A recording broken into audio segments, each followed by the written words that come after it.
أعوذ بالله من الشيطان الرجيم.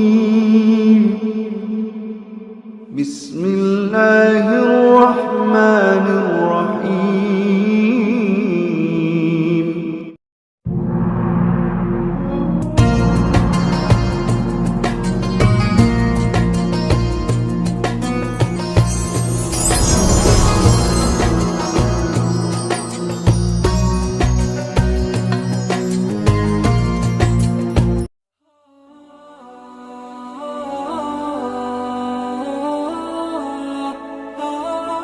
Sudah menjadi kebijakan pemerintah Arab Saudi bahwa orang yang telah dikubur selama setahun, kuburannya harus digali, tulang belulang si mayat kemudian diambil dan disatukan dengan tulang belulang mayat lainnya.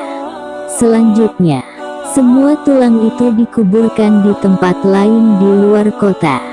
Lubang kubur yang dibongkar dibiarkan tetap terbuka hingga datang jenazah berikutnya, agar terus silih berganti. Kebijakan ini dijalankan tanpa pandang bulu. Siapapun dia, pejabat atau orang biasa, saudagar kaya atau orang miskin, sama terkena kebijakan tersebut. Inilah yang juga menimpa makam Syekh Nawawi Al-Bantani. Setelah kuburannya genap berusia 1 tahun, datanglah petugas dari pemerintah kota untuk menggali kuburnya. Tetapi yang terjadi adalah hal yang tak lazim. Para petugas kuburan itu tak menemukan tulang belulang seperti biasanya. Yang mereka temukan adalah satu jasad yang masih utuh, tidak kurang satu apapun, tidak lecet atau tanda-tanda pembusukan, seperti lazimnya jenazah yang telah lama dikubur. Bahkan kain putih kafan penutup jasad beliau tidak sobek dan tidak lapuk sedikit pun. Terang saja kejadian ini mengejutkan para petugas. Mereka lari berhamburan mendatangi atasannya dan menceritakan apa yang telah terjadi. Setelah diteliti, sang atasan kemudian menyadari bahwa makam yang digali itu bukan makam orang sembarangan. Langkah strategi selalu diambil. Pemerintah Arab Saudi melarang membongkar makam Syekh Nawawi Al-Bantani. Jasad beliau lalu dikuburkan kembali. Seperti sedia kala, hingga sekarang makam beliau tetap berada di Malah, Mekah. Inilah biografi singkat Syekh Nawawi Al-Jawi Al-Bantani yang lahir pada tahun 1813 dan wafat pada tahun 1898. Nama lengkapnya ialah Abu Abdul Mukti Muhammad Nawawi bin Umar bin Arabi Al-Jawi Al-Bantani. Ia dilahirkan di Tanara, Serang, Banten pada tahun 1230 Hijriah atau 1813 Masehi. Ayahnya seorang tokoh agama yang sangat disegani. Ia masih punya hubungan nasab dengan Maulana Syarif Hidayatullah atau Sunan Gunung Jati Cirebon.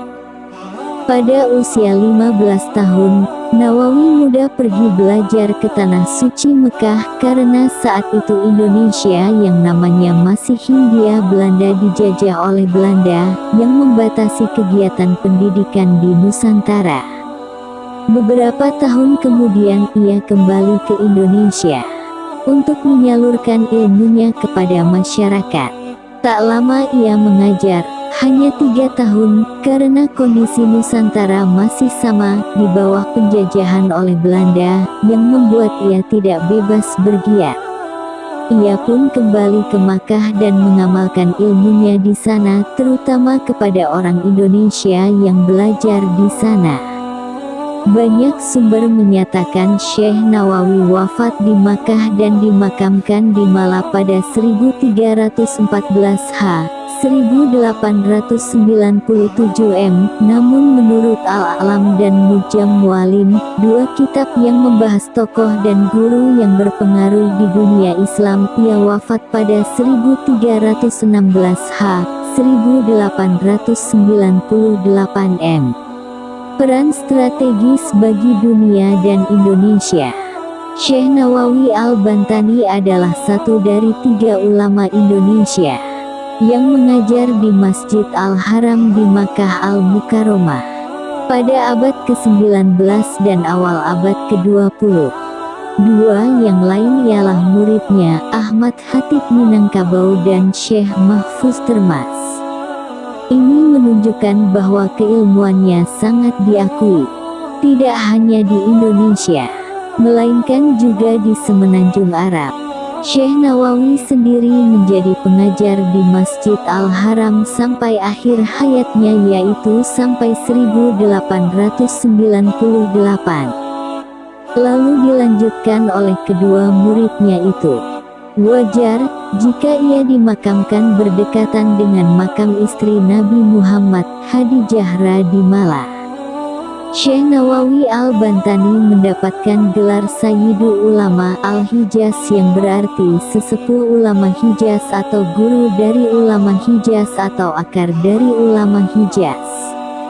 Yang menarik dari gelar di atas adalah beliau tidak hanya mendapatkan gelar Sayyidu Ulama Al-Indonesia, sehingga bermakna bahwa kealiman beliau diakui di semenanjung Arabia, apalagi di tanah airnya sendiri. Selain itu, beliau juga mendapat gelar Al-Imam wa Al-Faham Al-Mudakik yang berarti tokoh dan pakar dengan pemahaman yang sangat mendalam.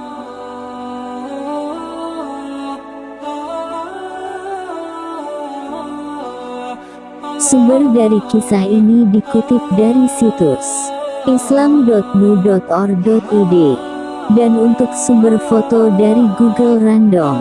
Terima kasih banyak sudah menonton sampai selesai dan semoga bermanfaat.